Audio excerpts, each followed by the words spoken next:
Starting movie में Andre बॉयवे नाम की लेडी को दिखाया जाता है। वो काफ़ी परेशान थी। किसी वर्ड रॉलिन नाम के डिटेक्टिव से बात कर रही थी। उसका कॉल वॉइसमेल में चला जाता है। वो लिफ्ट की तरफ भागती है। तभी उसके फ़ोन पर अननोन कॉल आता है। उसमें से एक शख्स बोलता है, this is how the L's world ends. इसके बाद एंड्रे ऐसा फील करने लगती है कि दीवारें उसे जकड़ रही हो। नेक्स्ट हम जिन नाम की लड़की को देखते हैं। अपनी फ्रेंड जिना के घर पार्टी अटेंड करने जाती है। वो जॉबलेस थी, काफ़ी अल्कोहल भी पी चुकी थी। इसके लिए सिर्फ इला साइकियाट्रिस्ट के पास ही था।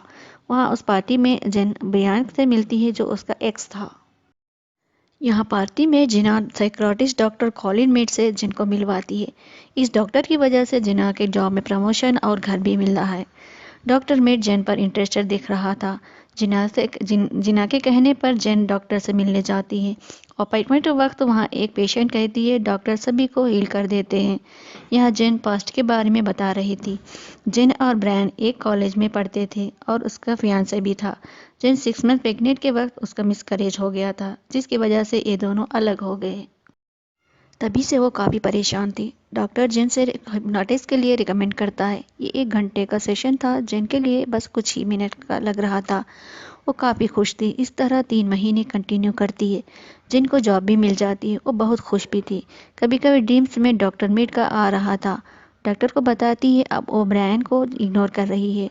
डॉक्टर कहता है आज रात डिनर में ब्रायन को बुलाएं। जिन शॉपिंग कर रही थी। फिर से अननोन कॉल आता है। कॉल को लिफ्ट करते ही हिप्नोटाइज हो जाती है और अपने आप को घर में पाती है। ब्रायन को सिसमे ऑयल से एलर्जी थी, इसलिए वो हॉस्पिटलाइज हो जाता है और कोमा में चला जाता है। जिन ग्रोसरी बिल में सिसमेल ऑयल लिया था, मगर उसने छुआ तक नहीं।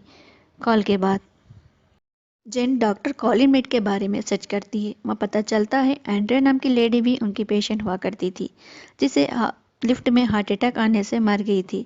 जेन ये बात जिना को बताती है। ये दोनों पुलिस स्टेशन जाते हैं। वहाँ उनकी मुलाकात डिटेक्टिव एड्रोलिन से होती है।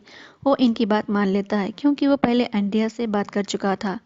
भले ही उसकी हार्ट अटैक आया हो, लेकिन वो कॉल करते वक्त बहुत परेशान और डरी हुई थी। डिटेक्टिव सजेस्ट करता है इन दोनों को डॉक्टर के साथ कोई सेशन ना करे। जिना रिवील करती है लास्ट वीक उसने डॉक्टर के साथ सेशन किया था और उसने हिप्नोटाइज भी किया था। डॉक्टर सेलेक्टेड लेडीज़ को ही हिप्नोटाइज करता है। इस बार जेन सेक्शन के वक्त अपना फ़ोन रिकॉर्डिंग पर रखती है। हिप्नोटाइज के दौरान वो सच उगलवा लेता है। जिन और जिना को डॉक्टर पर शक होने लगता है। नेक्स्ट जिना को अननोन कॉल करके कहता है, this is how the world ends. तभी उस पर हॉस्पिटल नज़र आता है। रियल में वहाँ कुछ नहीं था। यह समझ में आता है डॉक्टर अपने पेशेंट के फियर को ट्रीट करता है, जिससे वो खुद से मारी जाती है। जिना का कार एक्सीडेंट हो जाता है। डिटेक्टिव समझ जाता है कि ये उसी का डॉक्टर का ही काम है, मगर उसके पास कोई सबूत नहीं था। पुलिस स्टेशन में डिटेक्टिव डॉक्टर के बारे में सर्च करने लगता है। यहाँ पता चलता है वो सारी लड़कियाँ सिमिलर लग रही थी और डॉक्टर कॉलिन मीट को धमकाता है, मगर उसे कोई फ़र्क नहीं पड़ता। डिटेक्टिव डॉक्टर के ऑफिस से एक स्पून चुराता है फिंगरप्रिंट्स के लिए, ताकि पुलिस डेटा में यूज़ कर सके। जेन को अलर्ट रहने को कहता है। डॉक्टर जेन के पास जाकर ट्रिगर वर्ड्स यूज करके उसे अपने बस में कर लेता है और कहता है डिटेक्टिव को भी रास्ते से हटाना होगा, जैसे जिना को हटाया था। डिटेक्टिव पर एक लेडी अटैक करती है जो एक डॉक्टर मेड की पेशेंट थी। वो बस तो जाता है, मगर इंजर्ड हो जाता है। हॉस्पिटल में डिटेक्टिव से मिलने जेन जाती है। जेन बताती है डिटेक्टिव से कि अगर कोई और साइकियाट्रिस्ट से मिलवाए जिसे हिप्नोटिज्म पता हो, क्योंकि डॉक्टर मिड सेशन के वक्त की बात पता चल सके, वैसे ही फॉलो होते हैं। जेन एक लेडी साइकियाट्रिस्ट से मिलती है। जैसे हिप्नोटिज्म शुरू होते ही जेन तड़पने लगती है। तुरंत डॉक्टर उसे होश में लाती है। वो कहती है डॉक्टर मिड ने जेन के दिमाग में कुछ ऐसा फेल से मैकेनिज्म डाला के जिसे कोई पढ़ ना सके और वो कुछ नहीं कर सकती, मगर अपना फेल से मैकेनिज्म डाल सकती है। जेन राजी हो जाती है।